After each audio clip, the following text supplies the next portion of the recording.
ಧಾರವಾಡದ ಮಾರ್ಕೊ polo company ಮತ್ತು 400 ಕಾರ್ಮಿಕರ ಮಧ್ಯೆ ನಡೆದಿದ್ದ ಹಗ್ಗಜಗ್ಗಾಟ ಕೊನೆಗೂ ಇತ್ಯರ್ಥವಾಗಿದೆ. 2-3 ವರ್ಷಗಳಿಂದ ಜಟಿಲವಾಗುತ್ತಲೇ ಹೊರಟಿದ್ದ ವ್ಯಾಜ್ಯವೊಂದು ಕೊನೆಗೊಂಡು ಕಾರ್ಮಿಕರ ಮುಖದಲ್ಲೀಗ ಸಂತೋಷ ಮೂಡಿದೆ. ಇದೆಲ್ಲ ಸಾಧ್ಯವಾಗಿದ್ದು ಸಚಿವ ಸಂತೋಷ್ ಲಾಡ್ ನೇತೃತ್ವದಲ್ಲಿ. ಈ ಕುರಿತಾದ ಡೀಟೇಲ್ಸ್ ಇಲ್ಲಿದೆ ನೋಡಿ. ಹೌದು, ಧಾರವಾಡ ಹೊರವಲಯದ ಗರಗ್ ರಸ್ತೆಯಲ್ಲಿರೋ ಟಾಟಾ ಮಾರ್ಕೊ ಪೋಲೋ ಕಂಪನಿ ದೇಶದ ಅತ್ಯುನ್ನತ ಬಸ್ ತಯಾರಿಕಾ ಘಟಕ. ಅನೇಕ ರಾಜ್ಯಗಳ ಸಾರಿಗೆ ಬಸ್ಗಳನ್ನು ತಯಾರಿಸುವ ಘಟಕ ಎಂಬ ಹೆಗ್ಗಳಿಕೆ ಹೊಂದಿತ್ತು. ಆದರೆ ಇಲ್ಲಿ ಕಾರ್ಮಿಕರ ಶೋಷಣೆ ಮಾಡಲಾಗುತ್ತಿದೆ ಅನ್ನೋ ಒಂದು ಆರೋಪ ಕೇಳಿಬಂದಿತ್ತು. ಕಾರ್ಮಿಕರ ಪ್ರಮುಖ ಬೇಡಿಕೆಗಳನ್ನು ಈಡೇರಿಸಲಿಲ್ಲ. ಹೀಗಾಗಿ ಕಂಪನಿ ವಿರುದ್ಧ ಕಾರ್ಮಿಕರು ಸಿಡಿದಿದ್ದು ಹೋರಾಟಕ್ಕೆ ಇಳಿದಿದ್ರು. ಅತ್ತ ಕಂಪನಿಯೂ ಸಹ ತನ್ನ ಹಠ ಬಿಟ್ಟಿರಲಿಲ್ಲ. ಮೇಲಾಗಿ ಹೋರಾಟಕ್ಕೆ ಇಳಿದಿದ್ದ 400 ಕಾರ್ಮಿಕರನ್ನು ಏಕಾಏಕಿ ಲಖನೌಗೆ ವರ್ಗಾವಣೆ ಸಹ ಮಾಡಲಾಗಿತ್ತು.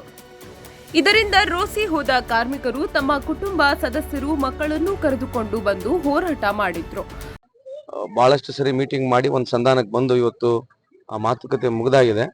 ನಾನು ವಿಶೇಷವಾಗಿ ಇವರು ವೈಫ್ಗಳಿಗೆ ಮಾತು ಕೊಟ್ಟಿದ್ದೆ, ಏನೋ ಒಂದು ಪ್ರಯತ್ನ ಮಾಡ್ತೀವಿ, ಇದನ್ನ ಆದಷ್ಟು ಮಟ್ಟಿಗೆ ಬಗೆಹರಿಸ್ತೀವಿ ಅಂತ ಹೇಳಿದ್ವಿ. ಅದಕ್ಕಾಗಿ ಕುಂದ್ರಕೂಟ್ ಹೊಂಗೆ ಮುರಿಯಕ್ಕಂತಾರಲ್ಲ, ಸ್ವಲ್ಪ ಲೇಟ್ ಆಗಿದೆ. ಬಟ್ ಎರಡು ಕಡೆ ಸಂಧಾನ ಮಾತುಕತೆ ಆಗಿ ಒಪ್ಪಿದ್ದಾರೆ.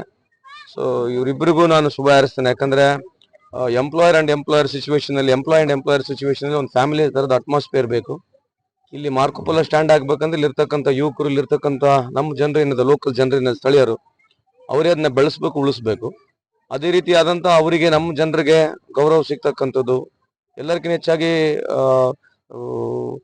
ಏನು ಮಿನಿಮಮ್ ಸರ್ವಿಸಸ್ಗಳು ಕೊಡಬೇಕು ಕಾನೂನು ಪ್ರಕಾರವಾಗಿ, ಕಾಯ್ದೆ ಪ್ರಕಾರವಾಗಿ, ಹಂತವಾಗಿ ಗ್ರಾಚ್ಯುಟಿ ಇರಲಿ, PF ಇರಲಿ, ಬೋನಸ್ ಇರಲಿ, ಸರ್ವಿಸಸ್ಗಳಿರಲಿ, ಏನು ಪ್ರೊವೈಡ್ ಮಾಡಬೇಕು ಅವರು ಅದನ್ನು ಪ್ರೊವೈಡ್ ಮಾಡಬೇಕು ಅಂತ ಹೇಳಿ ಅವರಿಗೂ ತಾಕೀತು ಮಾಡಿದ್ದೀವಿ.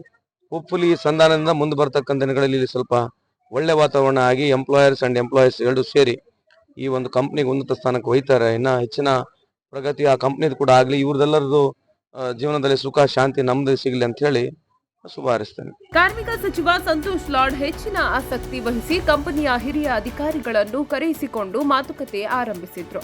ಕೊನೆಗೆ ತಮ್ಮ ಪ್ರಯತ್ನದಲ್ಲಿ ಯಶಸ್ವಿಯಾಗಿ ಕಂಪನಿ ಮತ್ತು ಕಾರ್ಮಿಕರನ್ನು ಒಂದಾಗಿಸಿದ್ದಾರೆ. 400 ಕಾರ್ಮಿಕರ ಲಖನೌ ವರ್ಗಾವಣೆ ಸದ್ಯ ರದ್ದಾಗಿದ್ದು, 25% ಈ ಗ್ಯಾಪ್ನ ವೇತನ ಕೊಟ್ಟು ಮರು ನೇಮಕ ಮಾಡಿಕೊಂಡಿದ್ದಾರೆ. ಬೇಡಿಕೆಯಂತೆ ಸಂಬಳವನ್ನು ಹೆಚ್ಚಳ ಮಾಡಿದ್ದಾರೆ.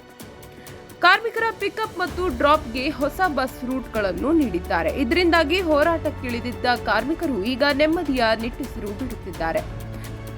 ಒಟ್ನಲ್ಲಿ ಸಚಿವ ಸಂತೋಷ್ ಲಾಡ್ ಕಾರ್ಮಿಕರ ಬೇಡಿಕೆ ಈಡೇರಿಸುವುದು ಮಾತ್ರವಲ್ಲ, ಕಾರ್ಮಿಕರು ಮತ್ತು ಕಂಪನಿಯ ಅಧಿಕಾರಿಗಳನ್ನು ಒಂದೆಡೆ ಸೇರಿಸಿ ಸಂತೋಷ ಕೂಟವನ್ನು ಕೊಟ್ಟು ಇಬ್ಬರನ್ನು ಒಂದಾಗಿಸಿದ್ದಾರೆ. ಈ ಮೂಲಕ ಕಾರ್ಮಿಕರ ಮುಖದಲ್ಲಿ ಸಂತೋಷ ಮೂಡಿಸಿದ ಶ್ರೇಯಸ್ಸಿಗೆ ಪಾತ್ರವಾಗಿದ್ದಾರೆ. Sanjay Dongre, 9 live news, Dharwad.